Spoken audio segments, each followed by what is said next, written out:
Camera started there. Apologies about that. All good.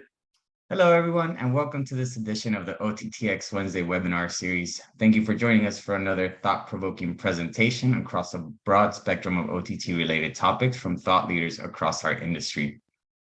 We would also like to thank our Wednesday webinar sponsor, Whip Media, for their continued support of this series and OTT.X. Thank you very much, Whip Media. Today, we will receive a very important overview of everything you need to know to run a successful YouTube channel. We are delighted to be joined by Pieter van Schalkwyk, Head of Strategy for VA Media. Pieter and VA Media joined us in January to present on why you should consider YouTube as part of your AVOD strategy. This video is available on demand on the OTT.X Wednesday webinar page.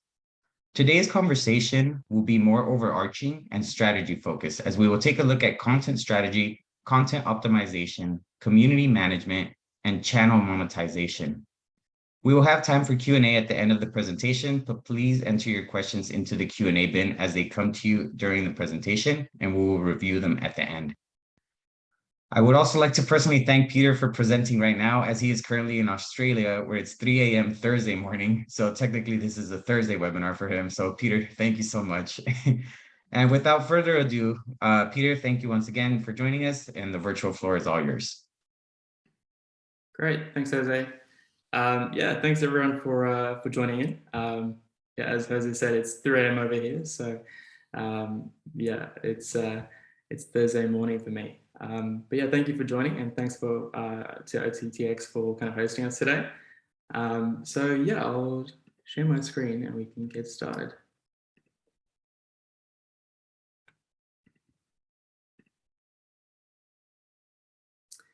Okay, so yeah, today's webinar is going to be about what it takes to make a successful YouTube channel. As Jose mentioned, we did a webinar a couple of months ago about what it takes to navigate the YouTube universe. So we kind of broke down the opportunity of working on YouTube. So we spoke about the different audiences you can find, the different types of business models, and then how to implement a YouTube channel strategy. So today we'll dive a bit more into that last point. Yeah, so I can tell you a bit more about VA Media as a company and then about myself. So VA Media, we're Australian-based social video publisher.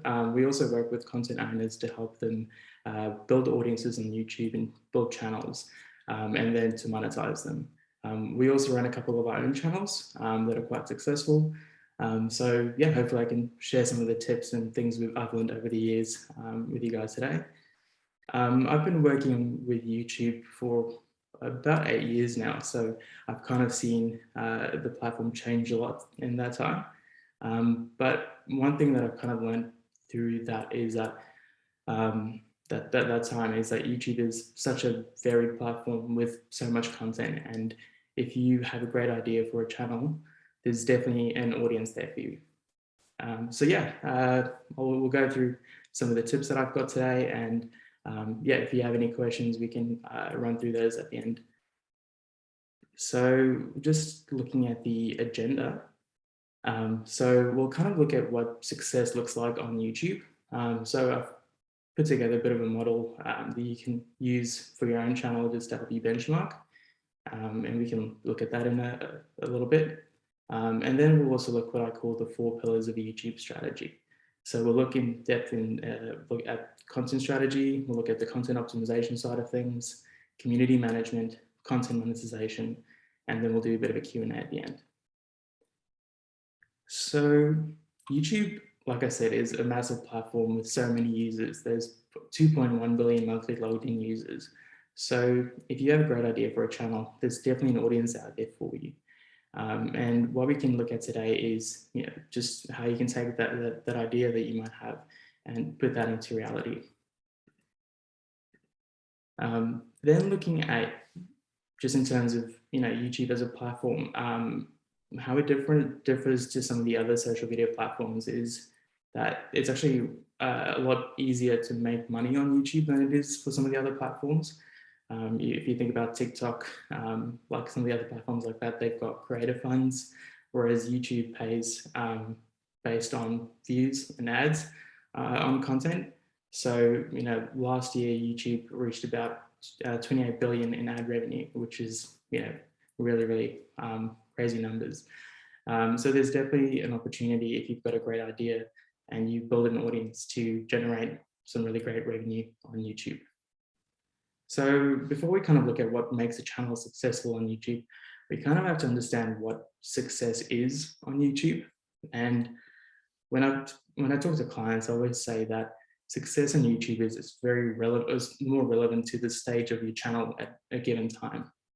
So with that in mind, what I've done is I've created a bit of like a categorization matrix that looks at the different stages of growth of channels on YouTube. This is something that I've kind of just seen over the years working on YouTube channels. This is more just to give you a bit of a benchmark idea of the different growth stages of channels, and then some of the key things that contribute to success. So, you know, a lot of people think about success on YouTube as having a lot of subscribers. It's definitely a really important thing to have, but it's also important to, you know, get really great viewing numbers from those subscribers, and then to be able to monetize your content. So if we look at the kind of the first stage, the starter stage, so you've just set up your new channel, you've got 1,000 subscribers, so you can you're eligible for monetization on YouTube, and you're in between that 1,000 to 9,000 subscriber mark. You should be able to, you know, potentially get to about 2,000 to 10,000 views at that stage, and then generate a revenue of about $10 to $50 a month. So this is, you know, the very kind of base level, just starting a new channel. And, you know, this can change based on, you know, the CPMs that you get where people are watching your content, the audience durations, even like if you have mid-roll ads and those kind of things enabled. There's a lot of different factors that can, you know, change the numbers, but this should hopefully just give you a bit of a benchmark. The second one is kind of an emerging channel. This is where you kind of know you're onto something. You're starting to build an audience, and people are subscribing to your channel. You've got, you know, between 10,000 to 49,000 subscribers. You're doing about 10,000 to 100,000 views a month, and you should be able to get, you know, between $50 to $500 in revenue a month. The next stage is when things start kicking into gear a bit more. You go from about 50,000 to 99,000 subscribers.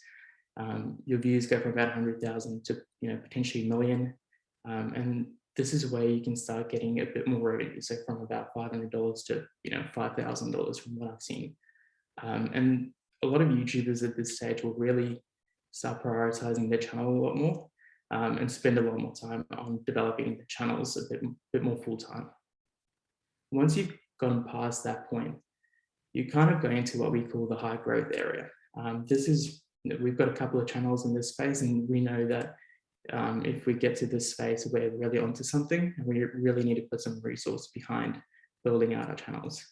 So this is when you're between 100,000 to, you know, close to about 1 million subscribers.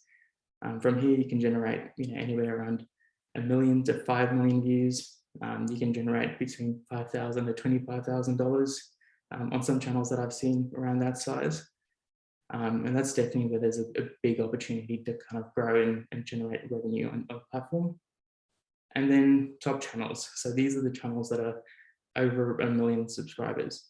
I've worked on a couple of these channels, and from what I've seen is you can do between 5 million to 20 million views a month, you know, potentially more depending on, you know, how much you grow your channel. And revenue can go from, you know, about $25,000 to $100,000, $150,000 even, just depending on your CPMs, your fill rates, and a lot of other metrics like that. So I think keeping that in mind, basically the main concept to take out from this is, depending on what stage you are, there's going to be different levels of success that might apply to you. So it's just about kind of trying to hit the next goal, and kind of keeping in mind that, you know, basically taking all the small wins while you can. Yeah. So hopefully that gives you a bit more of an idea of what success could look like on YouTube if you're planning on starting a channel.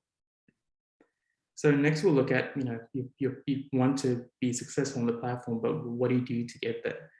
So what I've kind of looked at is what I call the 4 pillars of the YouTube strategy. So this is the thing we look at when we start a new channel, or if we're working on any of our channels. So we'll look at the content strategy first. We'll look at what kind of content we're creating or publishing, what are the content formats, and how do they help us drive engagement, subscriber growth, and viewing. We'll then look at how we optimize our content. So doesn't really make a lot of sense if we've got great content, but we can't optimize our content, so people can't actually find it. So what can you do to make your content stand out on the platform a bit more? Then we'll look at community management. So how do you build an audience from the viewers that you're getting? How do you get them to subscribe and come back to your channel? So you really want to be able to build a group of super fans for your channel. And then monetization. So it's great getting all these views, but how can you monetize that? And through ad revenue or other revenue sources. So we'll dive into all of those kind of the 4 pillars in a bit more detail.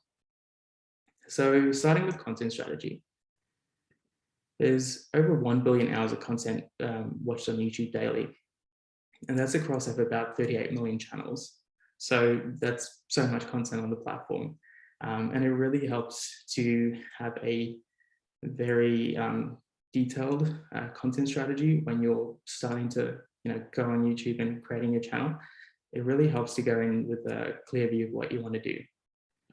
So what we'll look at today is a framework that YouTube recommends for new channels. So the Hub Hero Help framework basically just helps you think about what kind of content you can create.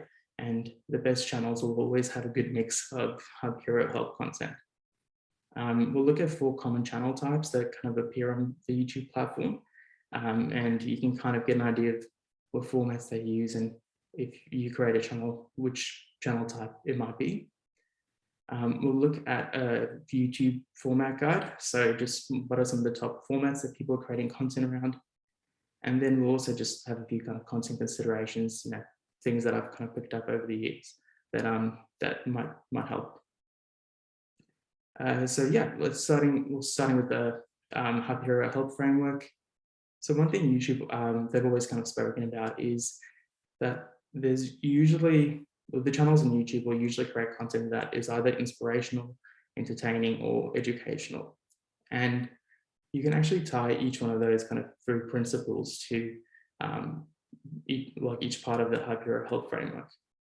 So if we look at hero content, that's usually the big inspirational, like major event type of things that might happen that you can create content around. So thinking about like what your Super Bowl moment might be, if it's doing a big push around Halloween content, or Christmas, when there's a lot of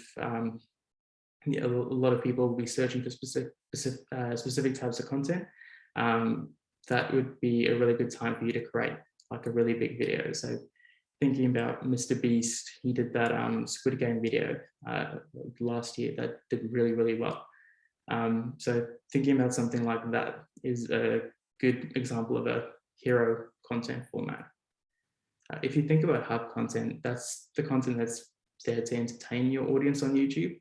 So think about stuff that's regular, you can create on a regular basis, it's repeatable, it's familiar to your audience. So this is going to be your main content format, and YouTube would always recommend that a channel focuses on its hub format first, and then you can look at the others. And then the educational side, that's more the how-to content. So it's content that's evergreen. It's always going to remain relevant on the platform. So yeah, basically just looking at those, you should be able to get an idea of, if you're looking to start a channel, what kind of content you can create that might fit into that framework. And if we look at the main channel types, so there's 4 of them. They actually some of them use quite a bit of those frameworks, the Hub Hero Help framework within their channel strategies. So if we look at the 4 channel types, so mass upload channel, a channel that is basically very reliant on content frequency. Search utility channels, they're very trend driven, like more how-to channels. Personality driven, so the creator channels, and format driven, basically channels built around a specific format as the main value proposition. So we'll look into those in a bit more detail, and you can kind of get an idea of which channel type, if you're running a channel, might be suited to your channel. None of these are better than the others. We run a lot of mass upload channels where we upload 7, 8 videos a week, and they work really well. But there are a lot of creators running personality-driven channels that are doing really well, and format-driven channels like one we'll look at in a bit. There's Feast that has the Hot Ones series as its main format. So all of those are really good examples of channels that do well at their respective channel types. So looking at mass upload channels, these channels are usually very content library driven. So there's a big focus on uploading frequency with these channels, and it works really well if you're licensing content, so movies or TV series, and you're building channels from that. The channel type usually works better for kind of content publishers, movie studios, or content owners who have access to a lot of content, because you need to be able to upload 6, 7, 8 videos a week to really kind of keep up the content frequency. So yeah, it really needs to be sustainable. So you need to make sure that you've got enough content to last, a couple of years, depending on how long you're running your channel for. The one thing with these channels is to kind of think about as well is because you're uploading so frequently, you might get a lower average views per video because it's more about frequency than getting a hit video every time. But you will have an increased opportunity to get a hit video because you are uploading quite a lot. And we found that this has worked pretty well for a channel that we managed. So it was the Bondi Vet channel. We started running that at about 30,000 subscribers. It's close to about 1 million now. And we were uploading, I think for the first year, about 7 full episodes a week. It's basically the top vets in Sydney working in Bondi and kind of rescuing pets. And basically, over the 3-year period, we got quite a few hit videos, but we also had a lot of videos that didn't perform as well. But the hit videos kind of made up for that. And I think our top video there has about 33 million views. So yeah, there's definitely a great opportunity there to get a channel that performs well and has some really great hit videos. The next channel type is search or utility. So these are channels that are kind of, the main objective is to inform or educate viewers. So think about your how-to channels or review channels. So they usually target a specific genre. So, car reviews is a good example, or cooking how-to videos.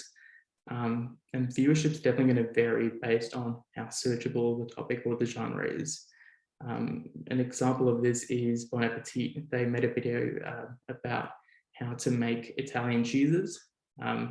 It's quite a niche video, but it actually had quite a big audience kind of behind it, because it was quite a trending topic at the time when they created the video. So yeah, these channels are very susceptible to changes in trends in content. With these channels, it's also important to have first movers advantage, because there's, if there's 7 or 8 how-to videos about the same topic, people are just going to go for the one with the most views, most likely. So it's really important to have first movers advantage in this space. And the other thing to keep in mind is you still need to have content frequency, so similar to the mass upload channels, because not all the videos are going to be picked up by the algorithm.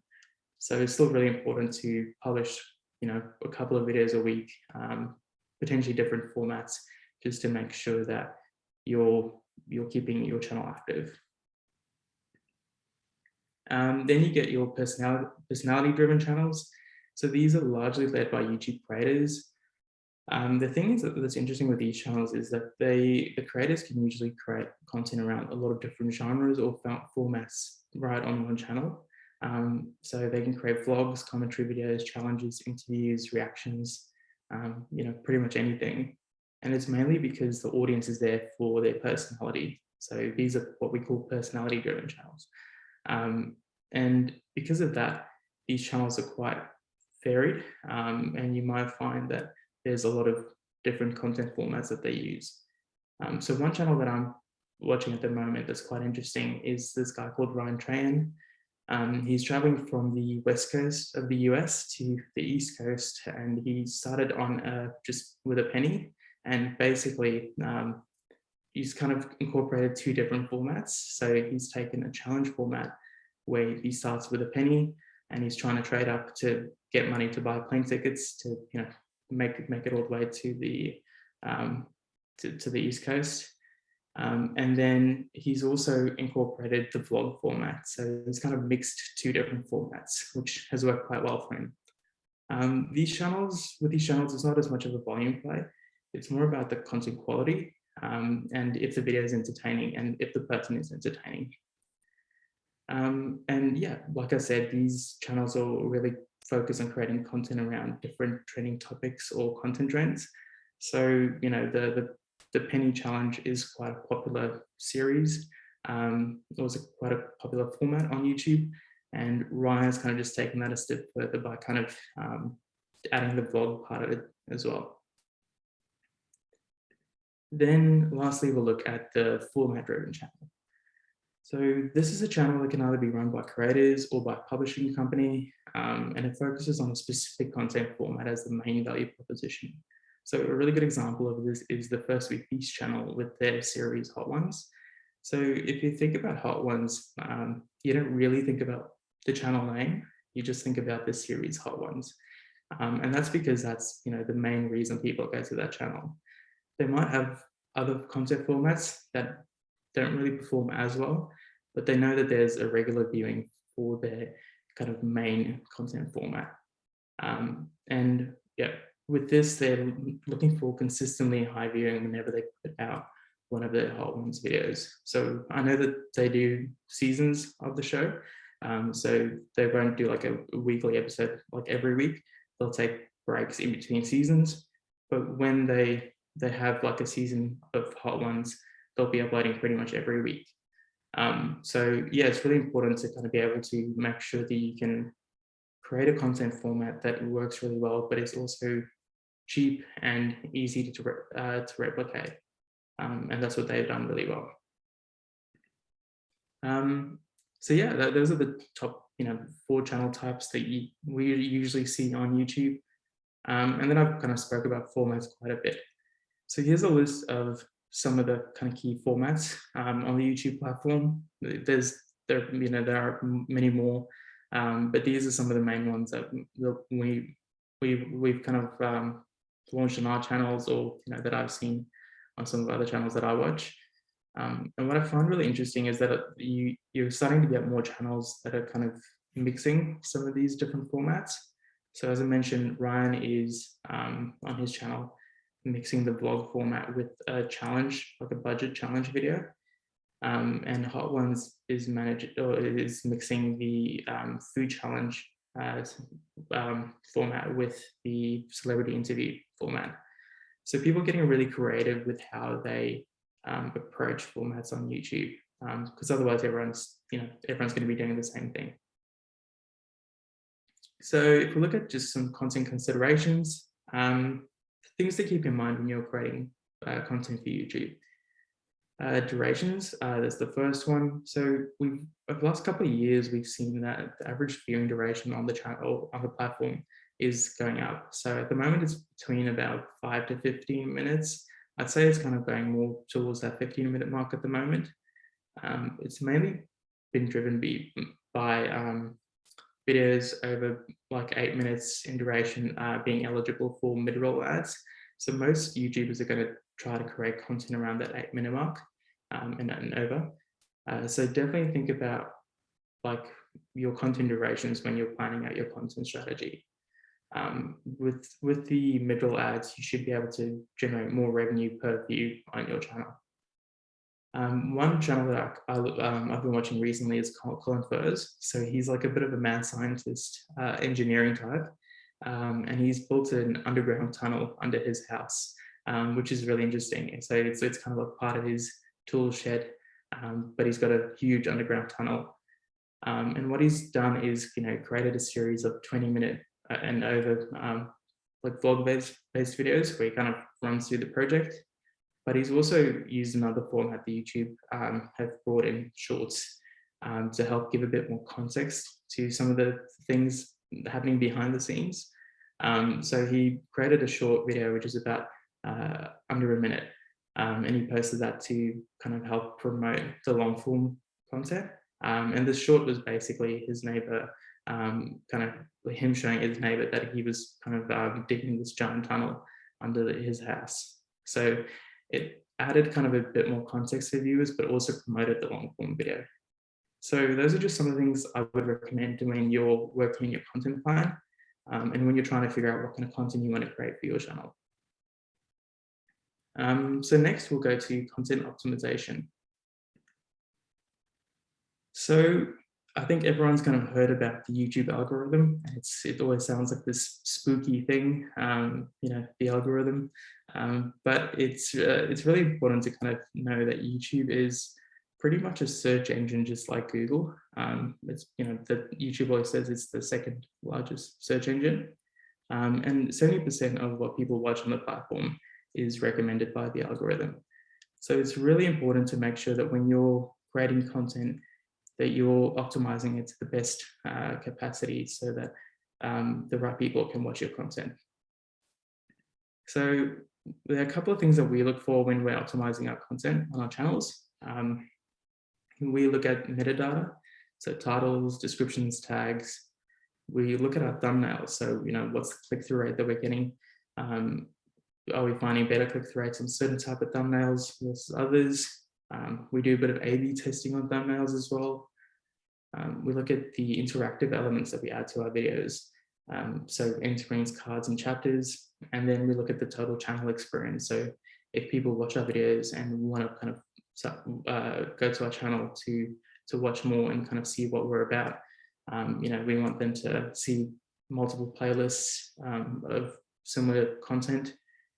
We want to just have a channel trailer that can kind of sell the channel a bit more, and we want to have homepage shells that can kind of just make the channel look really nice and organized. So we'll kind of run through all those kind of key points in a bit more detail. So this is usually the geeky part of YouTube that I really love. If we look at, the first part, metadata, so titles and descriptions, and and tags as well, mainly titles and descriptions. As I mentioned, YouTube is the world's kind of the second largest search engine, and it uses the metadata, so titles, tags, descriptions, to help index the videos. So it's really important what you put in there. To kind of help maximize your presence there, it's really important to make sure that your metadata is optimized and that you've got the right keywords in there. So an example that I've got here on the right is from a movie that we published to our channel, Movie Central. It's a movie called The Score. It's a full movie. People are like watching full movies on YouTube. It's an action crime movie. The action genre performs really well on YouTube, so we've got that keyword in there.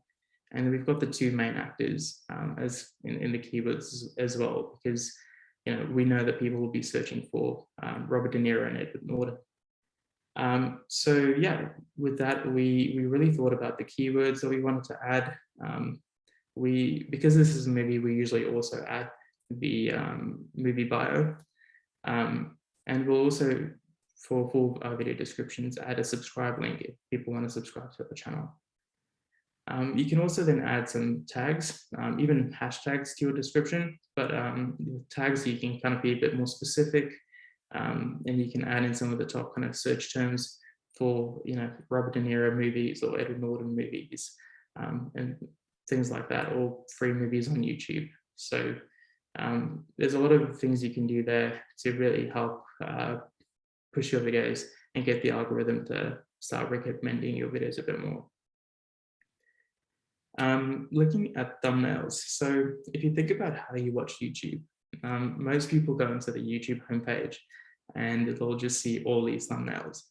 And usually it's the ones with quite colorful visual cues that will get picked up first, or if it's got a personality in the thumbnail with kind of an expressive, like an emotive face.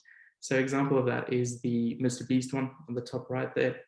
You've got the Uncle Roger video at the bottom right with Jamie Oliver, and the Kevin Bacon hot ones. So I think those are good examples of that.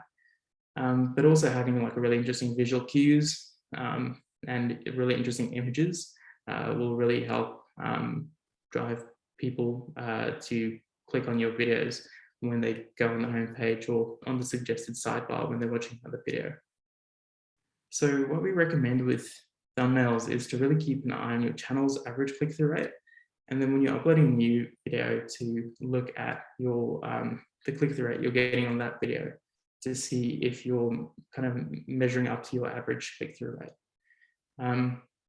There's a lot of different like schools of thought around how to kind of create your thumbnails, but we use a tool called TubeBuddy.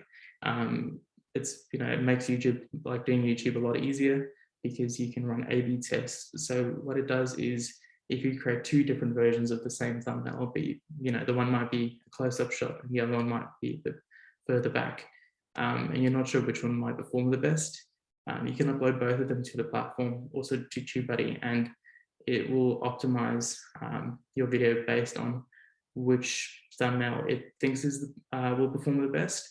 And then it'll also kind of show the different versions to viewers over a week or 2 weeks, and it'll choose the one the final one will be chosen based on the click-through rate. So yeah, there's a lot of tools that you can get to really also help with the thumbnail creation side of things. I know with TubeBuddy as well, it can also show you if your videos are performing better with close-up views of people, or if there's text or no text in your thumbnails. So it's definitely a tool to check out if you aren't using it yet. Next, we'll look at the interactive elements on YouTube. So these are end screens, cards, and chapters. So end screens can be added to the last 5 to 20 seconds of a video, and you can use them to promote other videos, get people to subscribe to your channel, and drive them to another website. You can also use cards to encourage people to click through to a website or to another video or playlist, or even another channel. And a good example of this is the Mark Rober channel. So Mark Rober is a YouTube engineer who creates really, really interesting gadgets and like machines for his viewers. And what he's done recently is develop a brand called Crunch Labs, and they're creating these little DIY engineering project boxes for kids. And what he's done is he's basically linked the website at the end of his video, and also linked a direct link to the box and the first project that kids can watch the YouTube video and then create the project alongside. So he's linked all of those at the end of his most recent video, and it's just a great way to kind of encourage people to watch more videos on your channel. And then we can look at chapters. So chapters is kind of a new-ish feature on the YouTube platform, and this works really well if you've got a video that is made up of different sections. So you can kind of add time codes for every part of every chapter that you want to add, and it can make it easier for people to watch different sections of the videos that might apply to them, if you want them to kind of scroll through different parts. So this really helps if you want to get people to watch a specific part of the video, or if you think a specific part of the video might be more engaging, you can kind of tell viewers to check that out. So yeah, that's the interactive element side of things. And then we'll just look at the channel experience. So playlisting is really important on YouTube because it really helps you to kind of put together a curated list of your top videos. So with Movie Central, we've got about 3.2 million subscribers on there, and it's a long form movie channel. And what we've done is we've created playlists around different genres of content. So we've got action movies, we've got horror movies, drama movies, And we've created a lot of different playlists around each kind of genre for people to watch if they're fans of those certain genres. The other thing that's really important about playlists is they're searchable on the YouTube platform as well. So if you optimize your playlist really well with the description and a playlist title, they'll also appear in the YouTube search results if people search for, full action movies like we have there. The YouTube channel trailer is also really important to have because that's a great opportunity to tell people what the channel's all about and what they can get if they subscribe to the channel. So definitely keep that in mind and make sure that if you're running a channel, you've got a really great channel trailer.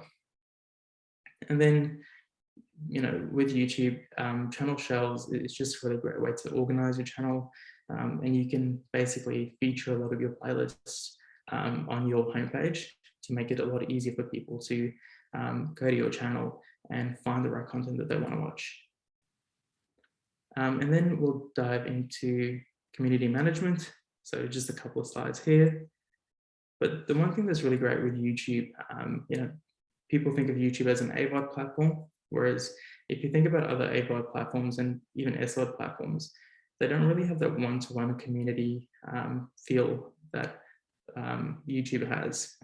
YouTube allows you to really engage with your viewers and your fans and really kind of build up those relationships. So a great way to do that is through the YouTube community tab. So you can, through the YouTube community tab, you can create community posts, so you can do polls, you can make some really interesting like GIFs and text posts, you can add images or even promote a video. So some channels that kind of do this really well, the one that I like quite a lot, and I always use that as an example, is Jeremy Wade's River Monsters. They just have a lot of really great memes that suit the content and also the audience. And it's got a really engaged fan base, mainly because of that reason. And then the Vox channel is also another really interesting one that's a bit more of like it plays it a bit more casual, a bit more formal, whereas the Jeremy Wade one's a bit more casual. With Vox, they're kind of promoting their latest videos and kind of asking viewers what they think of each video.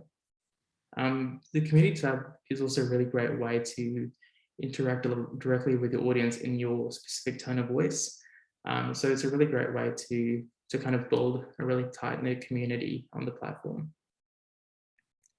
The other way that you can communicate with your audience is through comments on videos. So Mark Rober does this really well. He put out his new video like a couple of weeks ago, a week ago or so.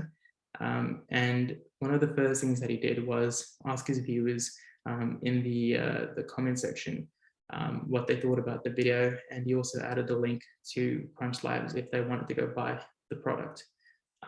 So yeah, it's a really great way to help foster that legitimate engagement on the platform. And one thing to keep in mind is YouTube will look at videos with really good engagement and think that, if that video is really engaging to a certain audience, we should help push it to another audience or similar viewers. So the better engagement you have on your content, the more likely it is that you're going to get recommended to similar viewers. And, a great way to do this is to just, post a comment, ask your viewers a question and pin it at the top of the video. And then there's also, for YouTube, you also want to make sure that your channel is brand safe. And what you can also do there is to set up comment moderation filters to kind of manage any spam or insensitive comments. So this is definitely something to keep in mind because you want to be able to foster a positive community in your channel comments. So definitely keep that in mind if you're running your channel. And then lastly, we'll kind of look at channel monetization. So, you're getting all the views, you've got a really great content format, your content's optimized, but you need to be able to generate revenue on the platform. So how do you do it? The main way to generate revenue on YouTube is through ads. So to be able to enable your channel for ads, you need to be part of the YouTube Partner Program. So you need about 1,000 subscribers and 4,000 public watch hours in the last 12 months. If you've got that, you can apply for the YouTube Partner Program. With that, you can enable 6 different types of ads on your channel. So you can add display ads, overlay ads, skippable, non-skippable, bumper, and mid-rolls. Skippable, bumper, and mid-rolls are probably the most common ones you'll see on the platform.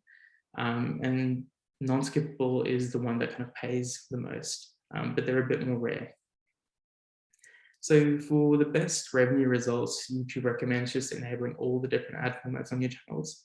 And as I mentioned, videos over 8 minutes are eligible for mid-roll ads. So it's really important when you're creating content to think about that as well. And then a newish feature that YouTube kind of brought in about a year or two ago is channel memberships. This is kind of like Patreon, but on YouTube. So it allows viewers to join your channel and then pay a monthly fee to get members-only perks. So that could be badges, emojis, or access to exclusive content. It's available to your channel when you're part of the YouTube Partner Program, and if you're not a kids channel. So, you know, any channel making content for kids or kid viewers. Then, yeah, with memberships, you can set up 5 different levels of membership at different price points. So if you look at PewDiePie, he's got 3 different membership tiers. The top one is priced at about $10 Australian a month, and you get access to exclusive videos, shout outs in certain videos. I think you could like play games against PewDiePie as well. You get invited to play games against him. So he's added a lot of really interesting perks to kind of help foster that community. You know, it's a community management driven kind of tool as well as a monetization tool. So definitely want to look into if you're running your own channel. Then, you know, one that might not apply to everyone is merchandise, but if you have merch and you want to sell it on YouTube, YouTube allows you to add a merch shelf to your channel that can show on videos and on your channel, and you can help promote up to about 30 products to feature on your videos. And usually with this, you can kind of work through some of YouTube's merch providers. So all you have to do is design the merch, and the rest they'll take care of. So when it comes to, you know, printing the shirts and shipping them out, all of that is kind of taken care of. And then lastly, just on the channel monetization side, it's really important to make sure that when you're publishing content on YouTube, that it meets YouTube's ad-friendly guidelines. So YouTube says, you know, the ad-friendly content is content that's most appropriate for kind of most audiences. It doesn't feature any of the non-ad-friendly topics on the right there. And YouTube also requires channels to self-rate their videos whenever they upload. And if your video contains, you know, any of those ad-friendly topics, it's likely that the video will receive limited ads or no ads. So if you're monetizing content and creating content, definitely keep in mind, you know, those non-ad-friendly topics. Yeah, so those are kind of all the kind of key steps that we recommend to, you know, to our kind of channel partners, the things that we look at when we're launching new channels or running channels. And yeah, hopefully you found a couple of things in there that you might be able to use on your own channel if you're looking to run a channel. So yeah, I'm happy to take any questions. Yeah. Thank you so much, Peter. And yes, please drop your questions into the Q&A bin if you have them. That was a fantastic presentation. You really simplified what seems like a very complex world of YouTube. I would go in there blind, honestly. So looking at it, let's say from an OTT.X perspective, I want to take a stab at what would be a good channel for us. First of all, we would need at least 1,000 subscribers and 4,000 public watch hours to get a hold of some of that 28 billion in revenue from 2021. We would probably be a hub or a hero because we have repeatable and familiar content with our webinars and our conference videos. Our hero content would focus maybe on big events like Cannes, the Oscars, or the Social Impact Awards, which are happening in November. Channel types. Channel types is really cool. I think we would fall under the search utility or personality driven, as you know, I'm big personality. Yeah. And then we would also be an explainer or an interviewer.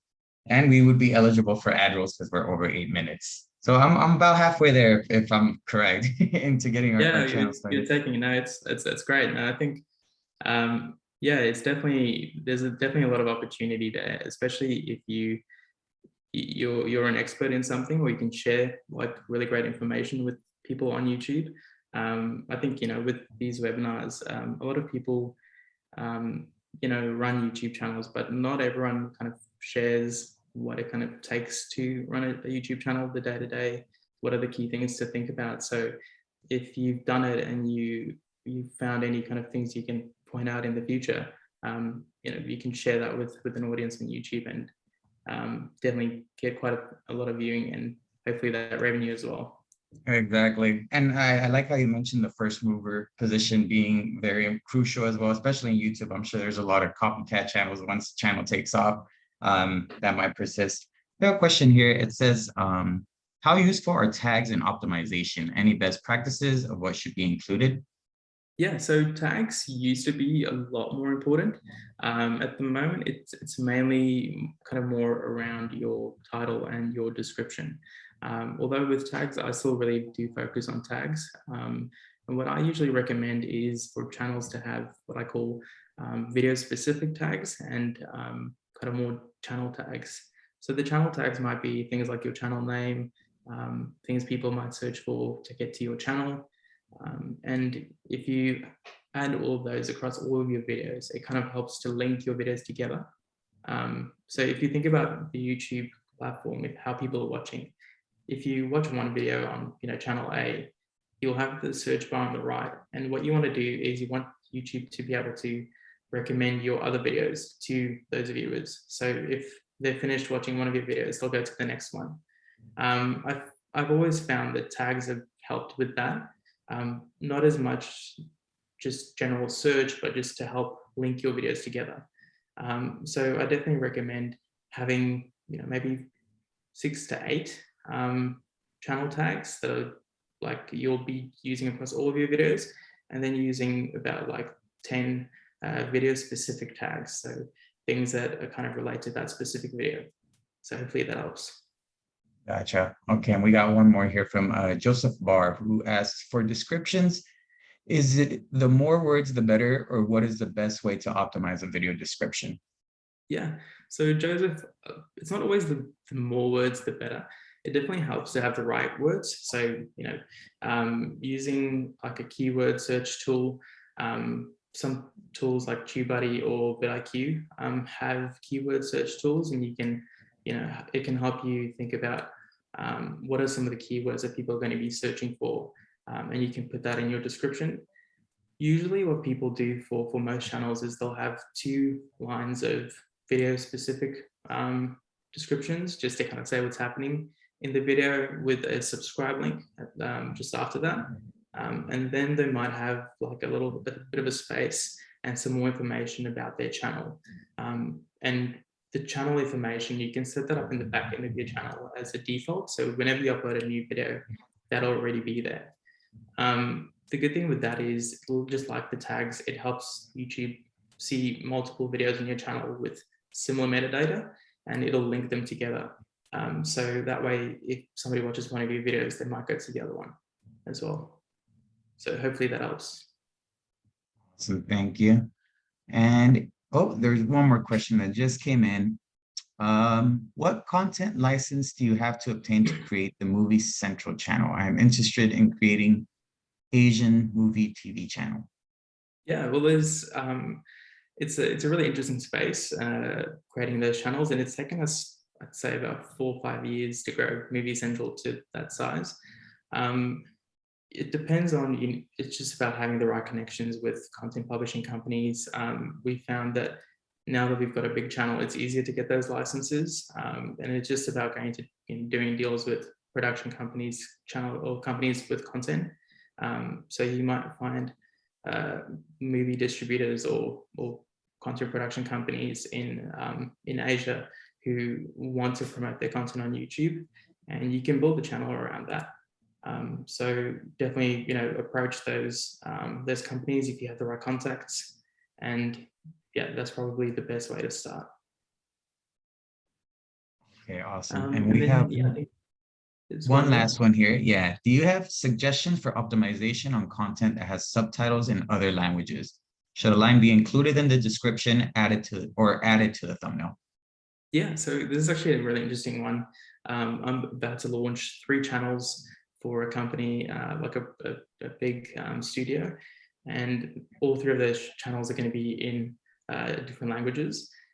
So what I recommend is in the video to have the localized language as the title and description, but also if you have the English descriptions as well, to add that in as well. So example is if you are uploading a clip from Spider-Man, you might have the Spider-Man title of the movie in, let's say, Japanese, and then also the English version of it. So you can kind of target both of those. And then in the description, I would have a short synopsis of the Spider-Man movie in Japanese, and then the short synopsis in English.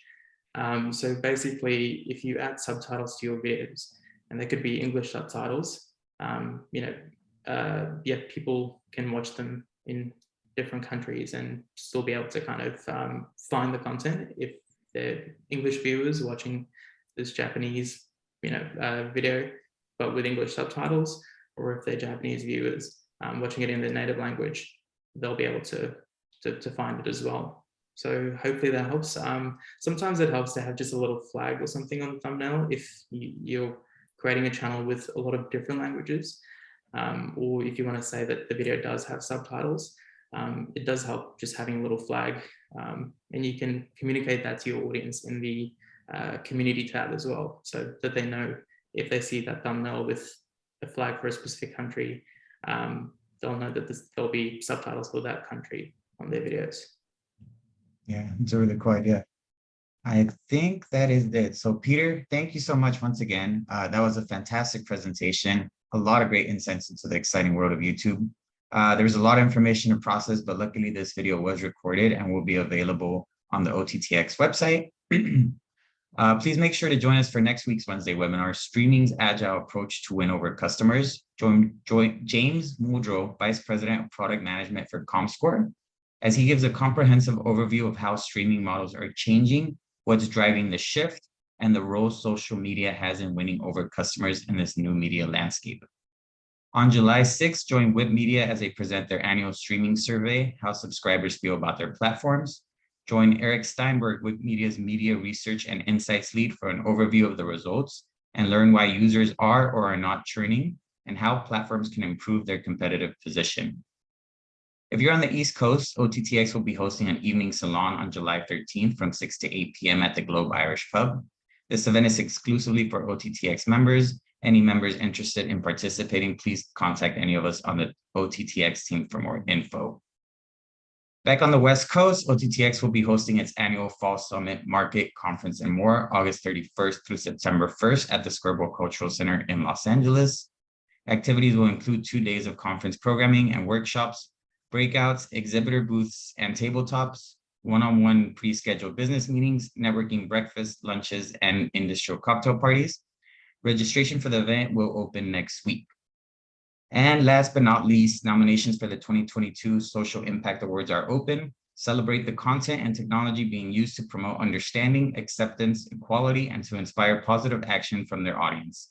Nominate your work or that of others for categories including full-length fiction title, full-length nonfiction title, short fiction title, short nonfiction title, series, and technology innovation. Impact Award winners will be announced at the award ceremony on November 30th. To submit work, please visit us at OTTXimpactawards.org. Thank you once again for joining us today, and we hope you enjoy the rest of your day and the rest of your week. Thank you once again, Peter. Get some much deserved rest. Thanks. Yeah, appreciate it. Thanks, everyone. Appreciate it. And I hope you had a great session. See you. Thank you.